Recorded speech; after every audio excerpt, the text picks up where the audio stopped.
I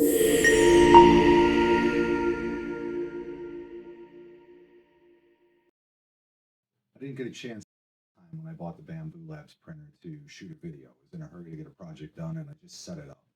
But I liked it so much that I bought another one. And this one will go through the unboxing and setup of the BambuLabs PS1 with the AMS stack up top.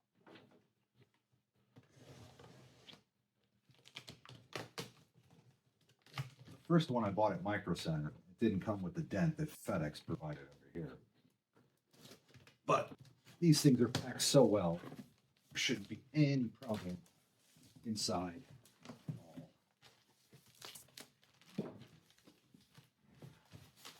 Extra pieces of foam.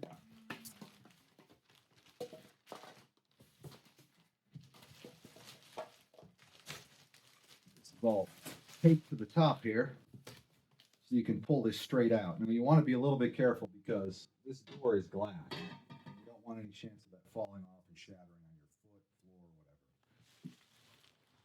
So we'll pull this out of the box, set this down on the floor here, and in the bottom of the box, this is very well packed, but in the bottom of the box they provide a couple of rolls, partial rolls I should say, of filament.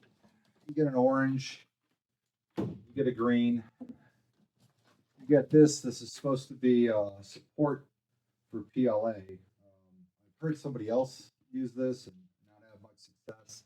I've got another one up here. We'll try that out later. Not really interested in getting into it today.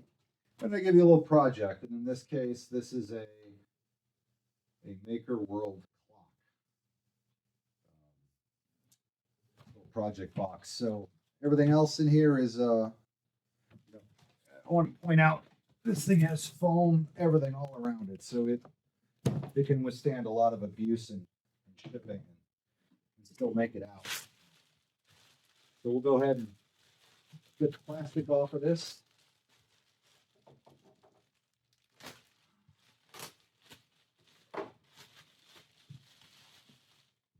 Comes with the quick start guide right on top there.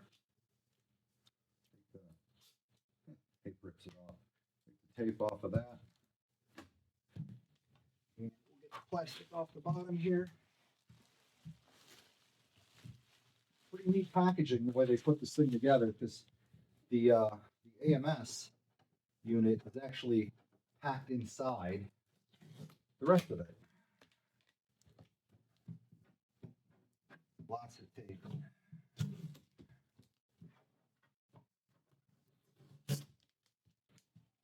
I suppose this keeps it from getting busted, coming all the way over from China. Top lid is also glass, so be careful when you're handling that. And you'll see on the inside, the AMS unit is here. There's another box here with the parts, and everything's protected with foam all around. Plastic wrap foam. We'll get into this a little bit more. Take the foam out. Try and get myself access to the AMS to pull out. And I think this was bolted down at some point, as I recall. So we will take this up and begin taking off pieces of the front. Again, be careful of the letting go of this door. It is on hinges, but again, it is glass. And, I saw one YouTuber had shattered his. So that's something I want to repeat.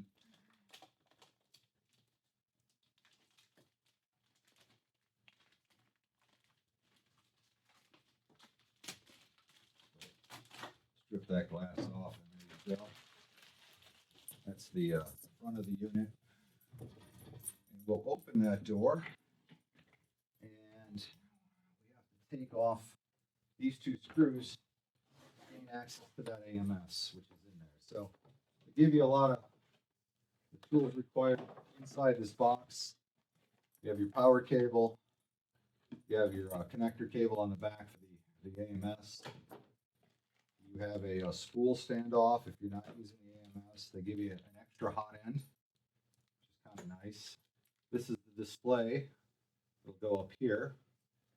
And then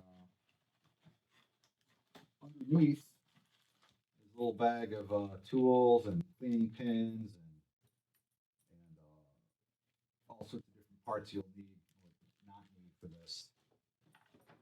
And more tools. So let's get at it.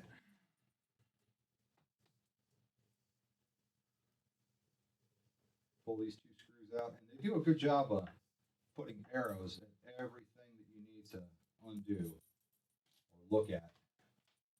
It really makes this thing user friendly or consumer friendly, I guess. So if you're new to 3D printers or you got a lot of experience, this thing is fairly easy to get up and running. I guess probably within a half hour or so. The AMS unit simply pops out, and we'll go ahead and set this on the side for right now, and then take a look at the rest of this. We have more foam in here, pieces of foam, and then as you'll see inside of this, there's several more areas that have screws that need to come out. And we'll begin on taking those out. A bag of desiccant. I like saving these bags because I use them when I'm storing away the filament to work out well. So we will work on getting this tray out. All right, good view of what we have to do here. We have to get down inside here, kind of a blind area, and undo the screws in order to pull this plastic plate out.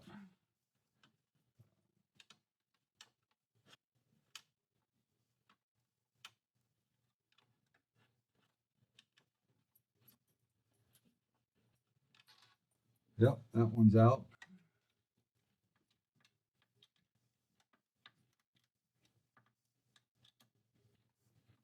This one.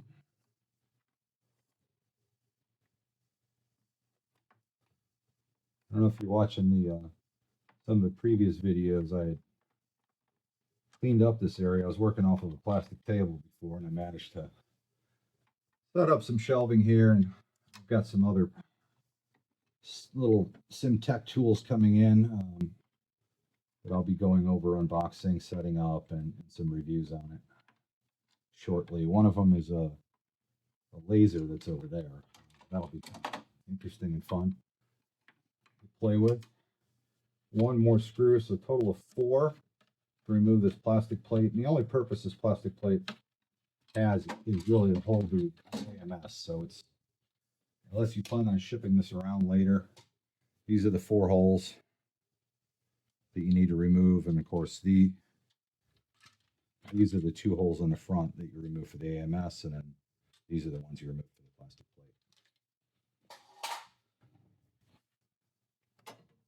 So now we have access. Plate out. This, as I recall, has to come out after the bed comes out, so it's not something we can get to right away. We are able to take this paper off of the print head, the cardboard. There's also a piece of foam in the, well, it's the poop chute. It's where all the printer poop comes out and dumps out the back. And one of the things a lot of designs out there, but one of the things you may want to build is a little poop container. This printer really puts out a lot of poop. Wish it didn't, but maybe it's something that can change in firmware in the future. Just getting the plug ready. We're gonna take a look at the display here. Got some covering on it, and it's just simple. This connector right here fits in there, and this just slides over. Easy installation, nothing really required to tools or anything to get it on there. It is a little bit tight. I mean, So it only fits one way, but it's a little bit tight getting this connector together. Really can't get your fingers in there. Not something you probably want to break.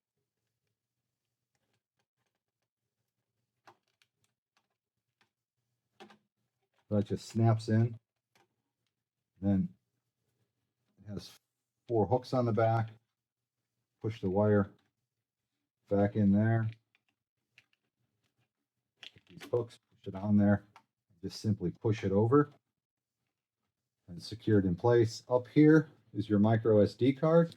Has a piece of tape holding it. Micro SD card comes with it. Pins facing forward if you're looking for which direction it's supposed to go. And we just have to take this, close this up, take this glass plate for the top out.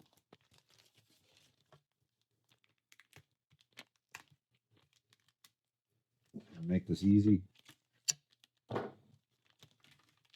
One cut. Slide off the glass plate, and that just fits.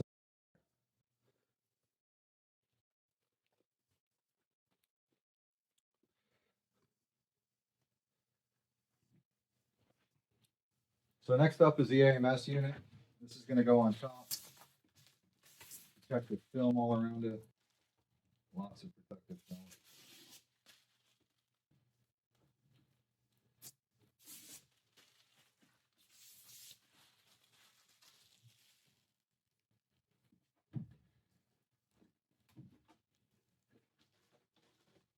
Inside it has extra tubes, should you need those. Back it has the tube and a connector. You see over here.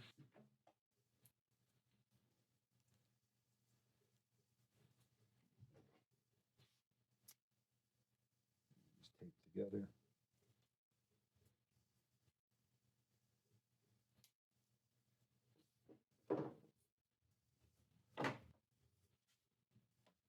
If you spin this around, you'll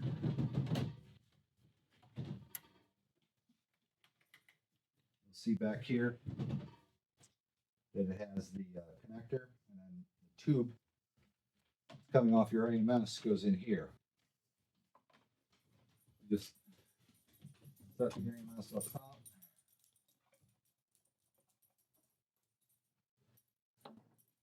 Has some foam in it. Pull off this tube. Simply route it into here.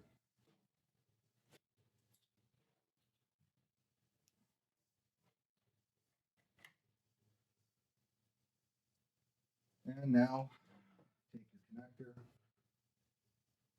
find the right side. I think both of these are equal. As I recall, let me just look at my other one real quick. Yes. Okay. Right side, come down here. Connect it in there.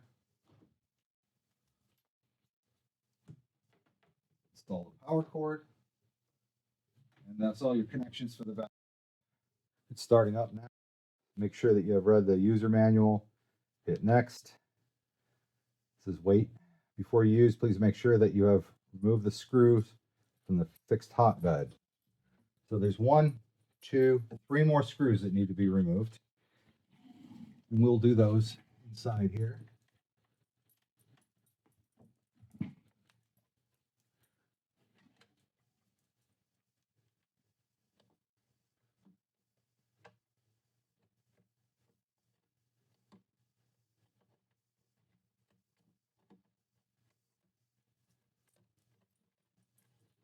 Probably in the way of you seeing this very well, but there's a screw all the way in the back. Almost out.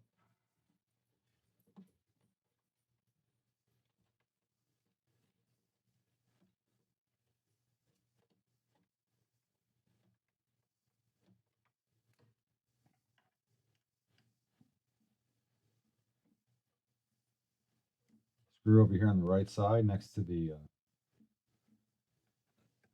threaded metal rod. And I'll give you a close-up of these screws once I get them out, so you can see the locations. And then one more screw. It's kind of hard to see, but it's over here. Same kind of location, right next to the threaded rod,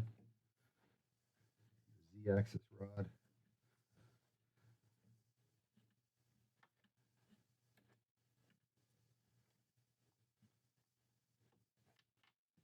That out. Here's a close-up. You have a screw here, you have a screw here, and you have a screw here.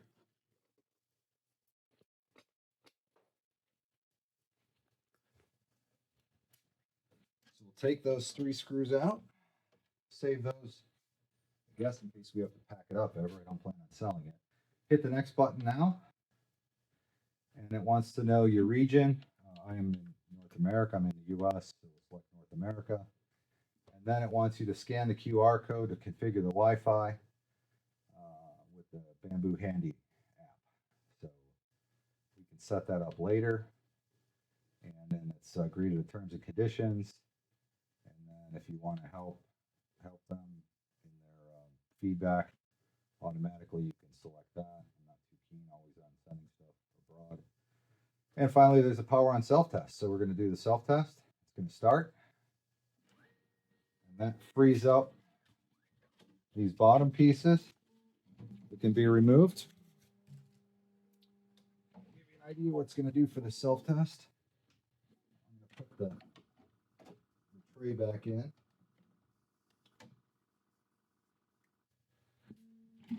And we'll let it run its.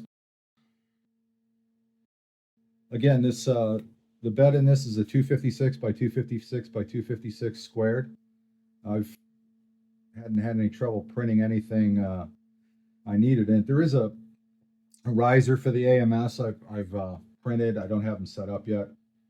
They had to be done in 4 pieces because it's that whole top section, but it goes together fairly easy. Just about everything I've printed has turned out great in this. I haven't had any issues with the other one. I don't expect it with any with this one. I will be showing, this is kind of a small panel up here, and it does everything you need to do, but this Big Tree Tech has this Panda Touch panel, and I'll be doing this in another video of adding one to actually each printer. We'll show you the video of adding one. You don't need multiples of these because you can connect one to multiple printers. I just find it handy to have an extra one right at the printer so I don't have to figure out if I'm doing the right one or not. So another video coming up on this. Going through its self-test, vibrating.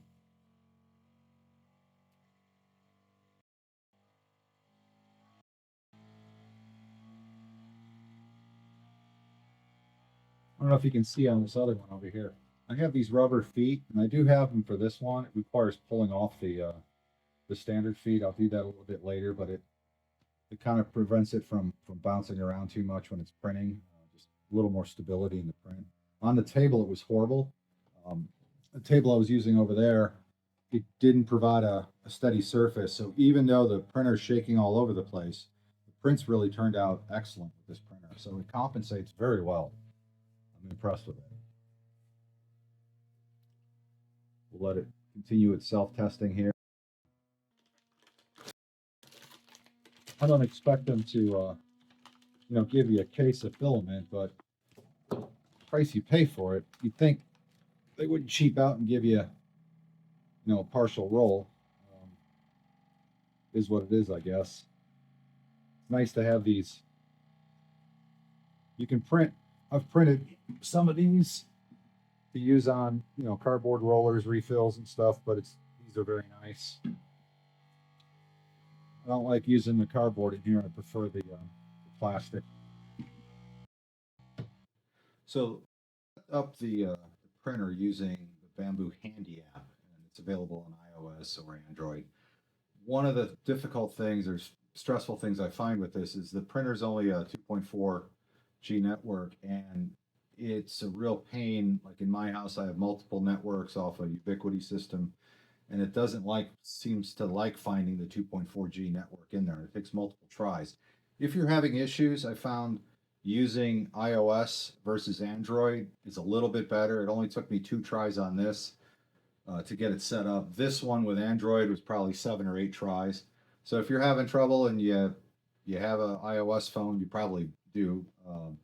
Give that a try. See if it works better for you. But once it's set up, um, you have the you have AMS set up. Takes 2 connections in the back, and then you can start loading the AMS. So that's pretty easy. You just I gotta restart it because I reset the ID. You need to unplug it, plug it back in. Just open the lid, move it over a little bit because I have this shelf up here, and take your filament, drop it in.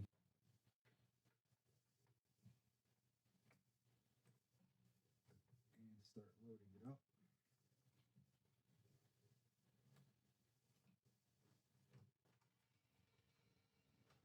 There's one.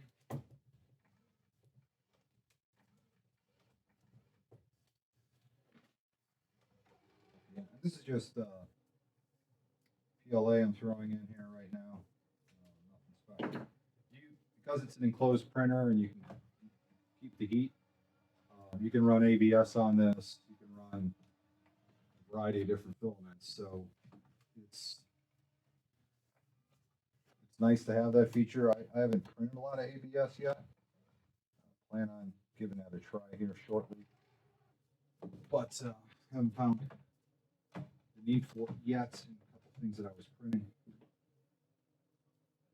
Snip off the end here. Again, tilt it forward, push it in. Like that. One more to go.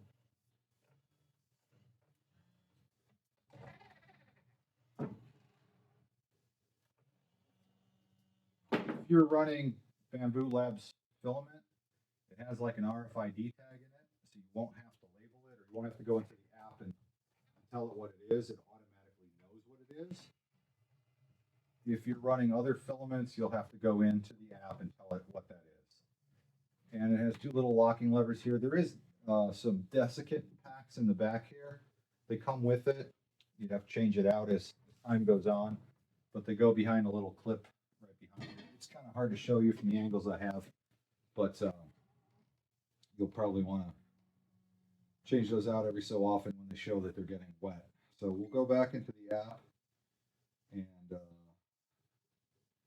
we'll mark these spools. So the first one it recognized right away is PLA green. This one doesn't seem to want to recognize, even though it's bamboo filament, and it's PLA basic. And it is orange.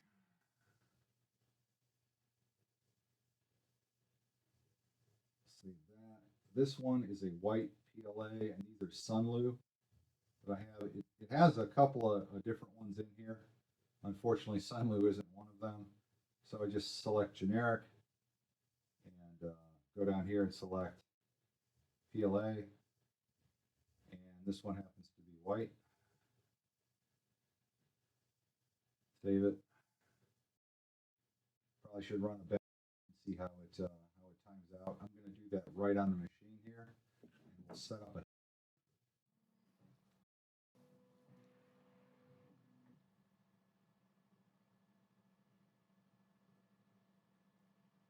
Now that it's heated up, it's starting its calibration run, and it's going to pull in some of the spool, and it's going to run through its calibration. It does a pretty thorough calibration. I mean, much faster than the Prusa I've had up here. The Prusa I love. It does quality prints.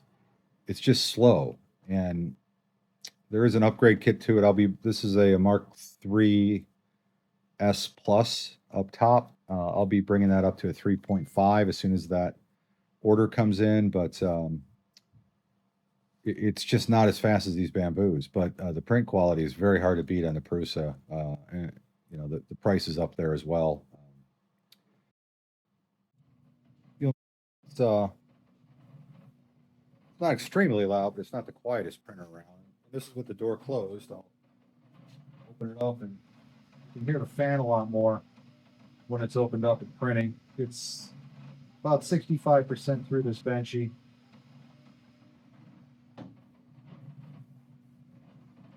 Last time I looked, we're getting close.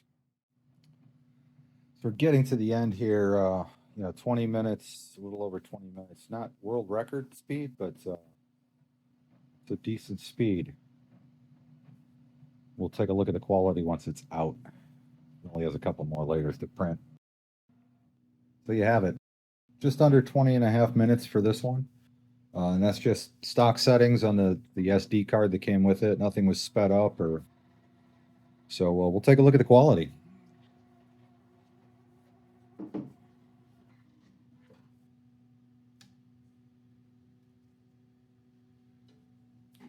So pretty decent here. I want to get behind the camera and see if I can't get a good shot of this.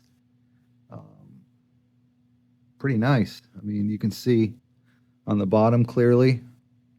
Can't quite read the name on the back of it, but not many will show that I've seen.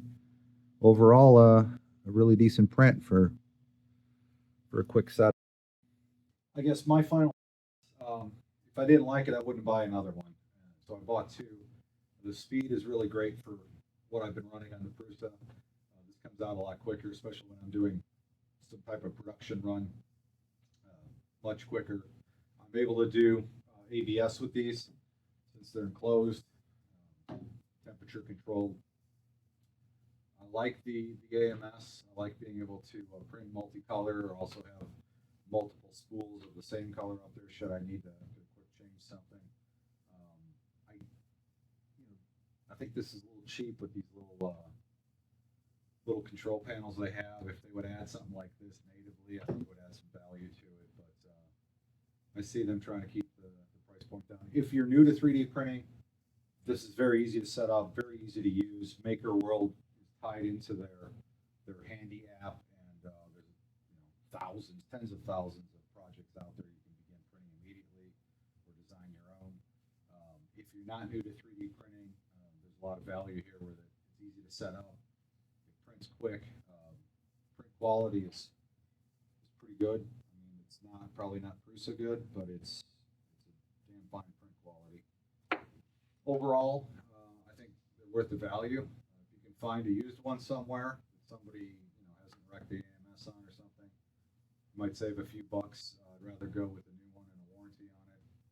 But these are quality printers. I'll probably add another one here eventually if I keep making what I'm making. So, if you have any comments, leave them below. Please like and subscribe, and we'll see you in the next video where we're going to add the Panda Touch to both of these and give you a little bit more screen space.